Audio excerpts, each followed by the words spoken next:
은혜로 구원, 우리가 받은 구원이 하나님의 은혜라는 사실을 모르는 성도는 없을 것입니다.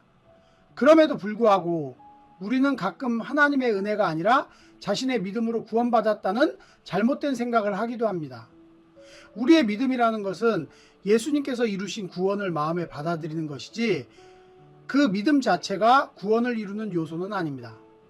이것은 어떤 병에 걸리지 않도록 예방 백신을 맞을 때 주사기 없이 백신을 맞을 수는 없지만 그렇다고 주사기 자체의 병을 예방하는 효과가 있는 것은 아닌 것과 같습니다. 이처럼 우리의 구원은 오직 하나님의 은혜로 말미암아 주어지는 것이라는 사실을 우리는 잊지 말아야 합니다. 그래야 우리에게 주어진 구원 이후의 인생을 덤으로 사는 것으로 생각하게 되고 하나님의 은혜를 갚기 위해 또 이웃을 위해 남은 인생을 살 수 있게 됩니다. 구원받기 이전의 삶이 자신을 위한 삶이었다면 구원받은 이후의 삶은 남을 위해 살아야 합니다. 그것이 바로 하나님께서 우리를 그리스도인이 되게 하신 이유고 우리가 하나님께 받은 은혜를 갚을 수 있는 길이기도 합니다.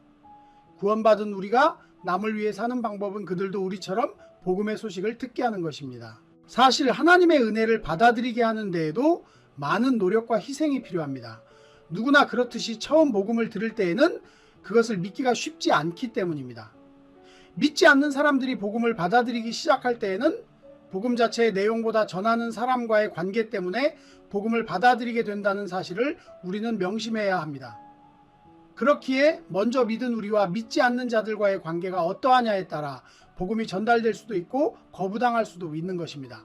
물론 그렇다고 해서 우리에게 모든 책임이 돌아가는 것은 아닙니다.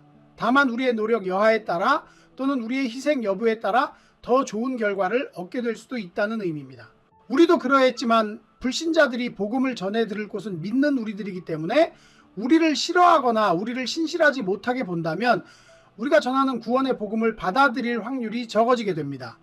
그러므로 먼저 구원받은 우리는 믿지 않는 사람들이 보기에 믿음직스럽고 신실한 사람들이 되어야 합니다. 그 이유는 먼저 믿은 우리가 믿음에 대한 증거이며 그들이 확신할 수 있는 자료이기 때문입니다. 우리가 믿음을 받아들이기 전까지 말씀을 믿어서 신앙의 흥미를 느낀 것이 아니라 믿는 누군가의 모습을 통해 하나님과 믿음의 세계를 보게 된 것과 같은 이치입니다. 우리에게는 하나님께서 공급하신 은혜가 있습니다. 그리고 그 은혜는 우리뿐만 아니라 믿지 않는 자들에게도 필요하며 그들에게 구원의 은혜를 일깨우는 것은 우리가 구원받은 이유이기도 합니다.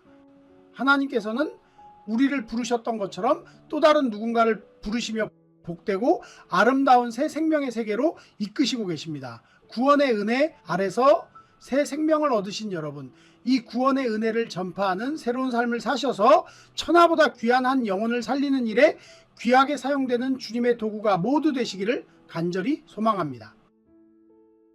구독, 좋아요, 알림 설정 해주세요. Subscribe, like, set notifications.